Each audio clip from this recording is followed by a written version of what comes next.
Halo semua, pada kesempatan kali ini kita akan membahas materi biologi yaitu tentang sistem pencernaan. Yang pertama, kita akan bahas zat makanan. Zat makanan ini dibagi menjadi dua jenis, ada yang makronutrien atau zat makanan yang dibutuhkan dalam jumlah yang besar. Yang termasuk dalam makronutrien yaitu karbohidrat, protein, dan lemak. Yang kedua, zat makanan mikronutrien atau dibutuhkan dalam jumlah yang sedikit. Contoh atau yang termasuk ke dalam mikronutrien adalah yang pertama ada vitamin dan yang kedua mineral. Zat makanan pertama yang termasuk ke dalam kelompok makronutrien yaitu karbohidrat. 1 gram karbohidrat itu sama dengan 4,1 kilokalori. Penyusun karbohidrat itu terdiri dari atom C atau karbon, H atau hidrogen, dan O atau oksigen. Fungsi dari karbohidrat yaitu sebagai sumber energi. Dan kita lihat sekarang klasifikasi atau kelompok dari karbohidrat. Yang pertama, ada monosakarida. Ini merupakan karbohidrat yang tersusun dari satu gugus gula. Contoh monosakarida yang pertama ada glukosa, fruktosa, dan galaktosa. Klasifikasi yang kedua ada disakarida. Karbohidrat yang terdiri dari dua gugus gula. Ada 3 jenis disakarida. Pertama ada maltosa, yaitu gabungan dari glukosa dan glukosa. Kemudian ada laktosa, gabungan dari glukosa dan galaktosa. Kemudian ada sukrosa, yaitu gabungan antara glukosa dan fruktosa. Untuk mudah mengingatkannya, kita singkat dengan malas, maltosa, laktosa, sukrosa. Klasifikasi karbohidrat yang ketiga ada polisakarida, yaitu karbohidrat yang tersusun dari banyak gugus gula. Contoh dari polisakarida ini ada amilum. Selanjutnya, sumber dan tingkat kemanisan dari karbohidrat. Yang pertama, ada fruktosa, ini bersumber dari madu. Kemudian ada yang kedua sukrosa, ini berasal dari gula tebu. Yang ketiga ada glukosa, hasil dari pemecahan nasi. Yang keempat ada maltosa, terdapat pada biji yang berkecambah. Dan yang kelima ada laktosa, ini terdapat di dalam susu. Selanjutnya kita akan lihat gula darah, gula yang terkandung di dalam darah. Untuk normal, itu angkanya 70 sampai 120 mg per 100 ml. Jika lebih dari itu, maka disebut dengan hiperglikemia. Ini akan beresiko terkena penyakit diabetes mellitus atau penyakit kencing manis. Jika di bawah angka 70 sampai 120, maka termasuk dalam hipoglikemia atau termasuk dalam kadar gula yang rendah. Zat makanan yang termasuk makronutrien kedua yaitu protein. 1 gram protein itu sama dengan 4,1 kilokalori. Penyusun dari protein ini terdiri dari atom C atau karbon, H hidrogen, O oksigen, dan N atau nitrogen. Fungsi dari protein yang pertama sebagai zat pembangun, jadi untuk tumbuh. Yang kedua, pengganti sel-sel yang sudah rusak. Dan yang ketiga, protein merupakan komponen pembentuk antibodi yang berperan dalam imunitas. Protein itu ketika dipecahkan, maka bagian terkecilnya disebut dengan asam amino. Asam amino ini terdapat 20 jenis. Dibagi menjadi dua kelompok besar, ada asam amino esensial, artinya adalah asam amino yang tidak bisa dibuat tubuh. Ada 9 jenis. Jadi manusia atau makhluk hidup harus mendapatkan dari makanan untuk memenuhi asam amino esensial. Sedangkan yang kedua, asam amino non esensial, ini bisa dibuat oleh tubuh. Jumlahnya ada 11 jenis. Pada saat terjadi kekurangan protein, maka akan terjadi penyakit yang disebut dengan busung lapar. Busung lapar ini ada 2 jenis, ada marasmus yang terjadi pada bayi umur 1 tahun, dan ada busung lapar kwashiorkor yang terjadi pada usia 2-3 tahun. Dan jika terjadi kelebihan jumlah protein di dalam tubuh, maka akan mengalami albuminuria, yaitu urinnya akan mengandung albumin atau salah satu jenis protein. Zat makanan yang termasuk makronutrien yang ketiga, yaitu lipid atau lemak. 1 gram lipid itu sama dengan 9,3 kilokalori, atau 2 kali lebih besar dibandingkan dengan 1 gram protein dan karbohidrat. Penyusun-penyusun lipid yang pertama ada atom karbon atau C, kemudian ada hidrogen atau H, dan oksigen atau O. Fungsi dari lipid atau lemak ini yang pertama sumber energi. Yang kedua pelarut vitamin A, D, E, K.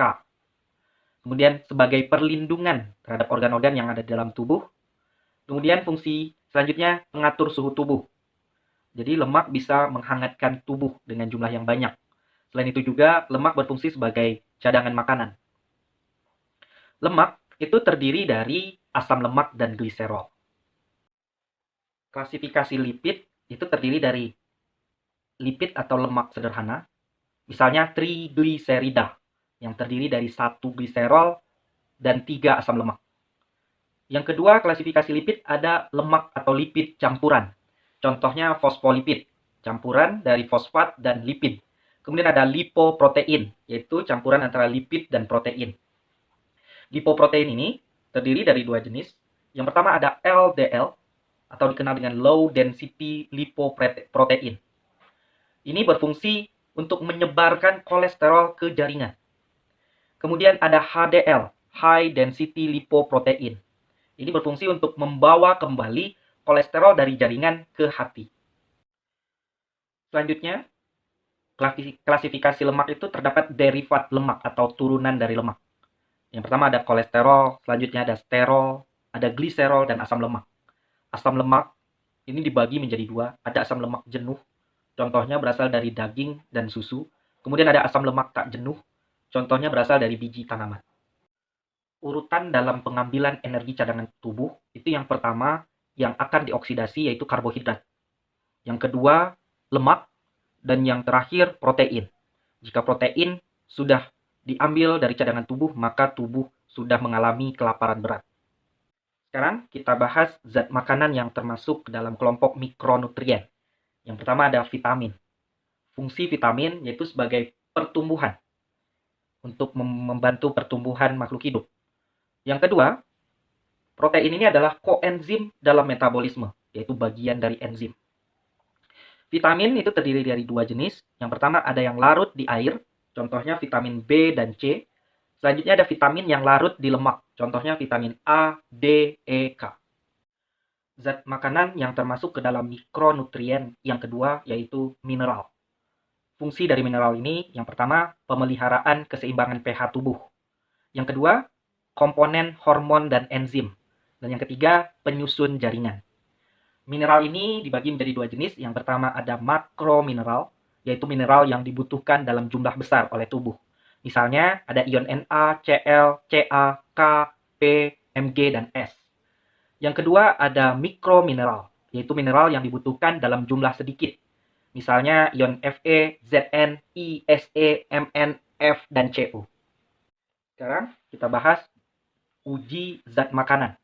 Jadi kita kalau ingin mengetahui suatu makanan mengandung suatu zat apa saja, maka bisa dilakukan dengan uji berikut ini.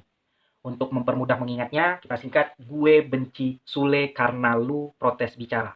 Gue itu glukosa. Untuk mengujinya menggunakan larutan Benedict atau Vehling. Dan nanti menunjukkan warna merah bata untuk positif mengandung glukosa. Kemudian ada larutan Sudan untuk menguji lemak. Kemudian ada karbohidrat, itu menggunakan Lugol. Ini untuk mengetahui amilum. Positifnya akan berwarna biru kehitaman jika suatu zat makanan mengandung karbohidrat atau amilum. Yang terakhir ada protein, itu diuji dengan larutan biuret, menunjukkan positif berwarna ungu jika makanan tersebut mengandung protein. Halo semua, pada kesempatan kali ini kita akan membahas materi dalam biologi yaitu tentang sistem pencernaan. Sekarang kita lihat yang pertama saluran pencernaan. Saluran pencernaan itu terdiri dari mulut, kemudian masuk ke esofagus atau kerongkongan, kemudian ke lambung, kemudian ke usus halus, selanjutnya ke usus besar, dan terakhir ke anus. Kita lihat saluran pencernaan yang pertama yaitu mulut atau oris. Di dalam mulut terjadi pencernaan secara mekanik, yaitu yang dilakukan oleh gigi dan dibantu oleh lidah. Dan juga terjadi pencernaan kimiawi dengan bantuan enzim amilase atau petialin. Fungsi dari enzim amilase atau petialin ini mengubah amilum menjadi maltosa. Sekarang kita lihat struktur dari gigi yang terdapat di dalam mulut. Gigi terdiri dari 3 bagian utama, yaitu ada mahkota, leher, dan bagian akar. Di bagian mahkota ini terdapat email, lapisan yang berwarna putih. Kemudian ada dentin atau tulang gigi. Kemudian di bawah dentin terdapat gusi. Kemudian di bagian akar itu terdapat pulpa. Di dalam ini berisikan pembuluh darah dan juga saraf. Kemudian terdapat ligamen. Ligamen ini adalah jaringan ikat yang berfungsi untuk menghubungkan tulang dengan tulang. Selanjutnya ada saluran akar. Sekarang kita bahas jenis dari gigi. Yang pertama ada gigi primer atau gigi sulung atau gigi susu. Ini jumlahnya 20 buah. Ini terjadi mulai dari saat bayi sampai umur 5 tahun. Yang kedua ada gigi sekunder atau gigi permanen. Jumlahnya 32 buah. Ini terjadi pada saat manusia dewasa. Selanjutnya kita akan lihat nama-nama gigi. Yang pertama ada molar. Ini sama dengan geraham belakang. Kemudian ada premolar atau geraham depan. Kemudian ada caninus atau gigi taring, dan ada incisivus atau gigi seri. Sekarang kita bahas rumus gigi, baik di gigi primer maupun gigi sekunder. Kita akan menyingkat nama-nama gigi menjadi MPCI, ICPM, M itu molar atau geraham belakang, kemudian ada P atau premolar, geraham depan, kemudian ada C, caninus atau gigi taring, I, incisivus atau gigi seri. Kemudian gigi ini terdapat di sebelah kiri dan sebelah kanan, kemudian bagian atas atau bagian bawah. Pada saat gigi primer, jumlah gigi manusia itu hanya 20 buah karena tidak memiliki molar atau geraham belakang dan memiliki premolar sebelah kiri dan sebelah kanan sebanyak 2 buah, atas dan bawah masing-masing 2 buah juga. Caninus sebelah kiri dan sebelah kanan masing-masing 1, atas dan bawah masing-masing 1. Kemudian incisivus sebelah kiri 2, sebelah kanan 2, baik atas maupun bawah. Yang kedua sekarang gigi sekunder, itu jumlah gigi manusia berjumlah 32 buah, di mana ada penambahan jumlah dari gigi primer, yaitu pada bagian molar atau bagian geraham belakang. Terdapat 3 bagian molar atas dan bawah sebelah kiri dan juga molar atas dan bawah sebelah kanan. Jadi jumlahnya total 32 buah. Selanjutnya, di dalam mulut itu terdapat lidah. Di bagian lidah ini akan terdapat kelenjar ludah atau saliva yang akan menghasilkan air ludah. Air ludah itu berfungsi sebagai antibakteri, kemudian penghasil enzim petialin. Nah, letak dari kelenjar ludah yang akan menghasilkan air ludah, itu yang pertama ada kelenjar parotid yang merupakan kelenjar terbesar. Letaknya di depan telinga. Kemudian yang kedua ada kelenjar submandibula, ini letaknya di rahang bawah. Kemudian ada kelenjar sublingualis, ini terletak di bawah lidah. Selanjutnya, saluran pencernaan yang kedua, yaitu kerongkongan atau esofagus. Di bagian ini tidak terjadi pencernaan, tapi terjadi gerak peristaltik, yaitu gerak mendorong makanan oleh otot-otot yang ada di kerongkongan supaya makanan menuju ke lambung. Saluran pencernaan yang ketiga yaitu lambung atau ventriculus. Lambung ini terdiri dari 4 bagian utama. Yang pertama ada kardia, yaitu bagian yang berbatasan dengan esofagus. Di sini terdapat klep atau sphincter esofageal, yaitu klep yang akan menutup dan membuka. Selanjutnya ada bagian fundus, dan yang ketiga ada bagian badan, adalah bagian terbesar dari lambung. Kemudian ada bagian pylorus, bagian lambung yang berbatasan langsung dengan duodenum atau usus 12 jari. Di bagian ini terdapat sphincter atau klep pylorus.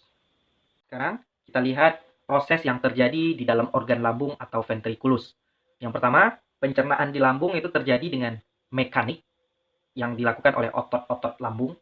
Kemudian juga terjadi pencernaan kimiawi yang dilakukan oleh enzim. Enzimnya itu ada pepsin, renin, dan HCl. Kita singkat menjadi perih. Di lambung juga terdapat hormon gastrin yang berfungsi untuk mengeluarkan getah lambung. Getah lambung itu adalah enzim yang 3 tadi, yaitu pepsin, renin, dan HCl. Di lambung, ini terjadi pencernaan protein. Yang pertama, pepsinogen itu diaktifkan dulu oleh HCl menjadi pepsin. Selanjutnya, protein akan diubah menjadi pepton oleh enzim pepsin.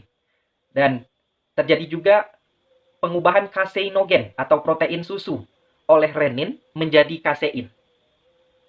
Sekarang kita bahas saluran pencernaan yang keempat, yaitu usus halus atau intestinum tenue. Di usus halus itu hanya terjadi pencernaan secara kimiawi. Pencernaan ini dibantu oleh enzim yang berasal dari usus halus itu sendiri, kemudian enzim yang berasal dari pankreas, kemudian dibantu oleh cairan empedu yang berasal dari hati. Sebelumnya kita tahu bahwa pH makanan pada lambung itu bersifat asam karena berfungsi untuk membunuh bakteri. Kemudian masuk ke dalam usus halus, itu makanan akan berubah menjadi pH basa.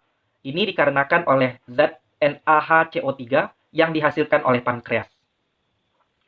Usus halus itu memiliki 3 bagian utama. Yang pertama ada duodenum atau usus 12 jari. Di sini terjadi pencernaan kimiawi makanan yang dibantu oleh enzim-enzim tadi yang berasal dari usus halus, kemudian dari pankreas. Selanjutnya ada bagian jejunum atau usus kosong, dan bagian yang ketiga ada ileum atau usus penyerapan. Bagian jejunum dan ileum ini terdapat banyak villi atau jonjot. Villi atau jonjot ini berfungsi untuk memperluas permukaan agar makanan mudah untuk diserap. Jadi di bagian jejunum dan ileum terjadi penyerapan sari-sari makanan yang sudah dipecahkan oleh duodenum atau usus 12 jari. Selanjutnya, di bagian usus halus terdapat enterokinase yang berfungsi sebagai pengaktif tripsinogen menjadi tripsin dan juga berfungsi sebagai pengaktif erepsinogen menjadi erepsin. Sekarang kita lihat enzim-enzim yang bekerja di usus halus. Yang pertama kita lihat jenis pencernaannya yaitu karbohidrat. Enzimnya ada enzim amilase. Ini sumbernya dari pankreas. Ini aksinya itu berupa pengubahan amilum menjadi maltosa. Kemudian pencernaan karbohidrat juga dilakukan oleh enzim sukrase, maltase, dan laktase yang berasal dari usus halus. Sukrase itu berfungsi untuk mengubah sukrosa menjadi glukosa dan fruktosa. Selanjutnya maltase itu berfungsi untuk mengubah maltosa menjadi glukosa dan glukosa. Selanjutnya laktase berfungsi untuk mengubah laktosa menjadi glukosa dan galaktosa. Enzim sukrase, maltase, dan laktase disebut juga dengan disakarase, yaitu mengubah disakarida. Selanjutnya jenis pencernaan lemak. Ini dilakukan oleh enzim lipase atau nama lainnya steapsin, berasal dari pankreas. Kemudian juga ada lipase yang berasal dari usus halus. Fungsi dari enzim lipase ini mengubah lipid atau lemak menjadi gliserol dan asam lemak. Selanjutnya, jenis pencernaan protein itu dicerna oleh enzim tripsin yang berasal dari pankreas. Kemudian ada erepsin dan kimotripsin yang berasal dari usus halus. Fungsi dari enzim tripsin, erepsin, dan kimotripsin yaitu akan mengubah protein menjadi asam amino, dan asam amino ini akan diserap oleh usus dan kemudian diedarkan ke seluruh tubuh. Saluran pencernaan yang kelima yaitu usus besar atau intestinum crassum. Usus besar ini memiliki bagian yang pertama ada cecum. Di bagian cecum ini terdapat appendix atau umbai cacing atau nama lainnya usus buntu. Kemudian usus besar memiliki bagian kolon. Kolon ini terdiri dari 3 bagian utama. Ada bagian ascendant yaitu kolon yang naik, kemudian ada kolon transversum yaitu yang mendatar, dan ada kolon descendant atau bagian kolon yang turun. Kemudian terdapat rektum di bagian ujung usus besar yang berfungsi untuk menyimpan kotoran sementara. Dan yang terakhir ada bagian anus yang berfungsi untuk mengeluarkan feses atau kotoran. Usus besar itu berfungsi yang pertama untuk penyerapan air. Yang kedua, tempat pembentukan vitamin K yang dibantu oleh bakteri Escherichia coli atau bakteri E. coli. Di usus besar tidak terjadi pencernaan apapun. Selanjutnya, di sistem pencernaan, kita juga mengenal kelenjar-kelenjar pencernaan. Yang pertama, ada hati, yang merupakan kelenjar terbesar di tubuh manusia. Fungsi dari hati ini penghasil cairan empedu. Kemudian, cairan empedu inilah yang akan mengemulsi lemak. Emulsi di sini artinya memecah lemak dari ukuran besar menjadi ukuran yang lebih kecil, tetapi masih berbentuk lemak atau lipid. Kelenjar yang kedua yaitu kelenjar ludah atau saliva, penghasil enzim petialin atau amilase yang berfungsi mengubah amilum menjadi maltosa di mulut. Yang ketiga ada lambung yang akan menghasilkan getah lambung. Getah lambung ini berisi enzim-enzim berupa pepsin, renin, dan HCl yang kita singkat dengan perih. Yang keempat ada kelenjar Lieberkühn. Terdapat di usus halus. Ini berfungsi untuk mengeluarkan getah usus. Getah usus itu berisikan enterokinase yang berfungsi sebagai pengaktif tripsinogen menjadi tripsin, serta pengaktif erepsinogen menjadi erepsin. Kemudian, getah usus juga mengandung enzim disakarase yang mengubah maltosa, sukrosa, dan laktosa. Kemudian, getah usus juga mengandung erepsin. Kelenjar yang kelima, yaitu ada kelenjar pankreas. Pankreas ini disebut sebagai kelenjar ganda karena menghasilkan 2 jenis sekresi. Yang pertama, sekresinya yaitu endokrin, menghasilkan hormon. Nanti kita akan bahas di bab hormon. Selanjutnya, pankreas juga disebut sebagai kelenjar eksokrin karena menghasilkan enzim berupa lipase, tripsin, dan amilase, atau kita singkat dengan LITA. Enzim-enzim yang dihasilkan oleh pankreas ini bekerja di usus halus, terutama di bagian duodenum atau usus 12 jari. Kita bahas sekarang sistem pencernaan pada hewan ruminansia atau hewan pemamah biak. Yang termasuk ke dalam hewan ruminansia itu adalah hewan yang memakan tumbuhan atau herbivora, misalnya sapi, kambing, kerbau, jerapah, rusa, dan lain sebagainya. Hewan ruminansia tidak memiliki gigi taring dan terdapat diastema. Diastema ini adalah celah antara gigi seri dan gigi geraham. Ruminansia memiliki lambung tipe poligastrik atau berlambung banyak, yaitu ada 4 buah lambung. Keempat lambung ini yang pertama ada rumen atau perut besar. Ini tempat terjadi fermentasi selulosa oleh bakteri dan flagellata. Yang kedua, lambung retikulum atau perut jala. Di sini makanan akan menjadi lobus atau gumpalan. Yang ketiga, lambung omasum atau perut kitab. Di dalam lambung ini makanan dicampur dengan enzim. Dan yang keempat ada abomasum atau perut masam. Abomasum atau perut masam ini sama dengan lambung pada manusia. Di sini terjadi pencernaan oleh enzim selulase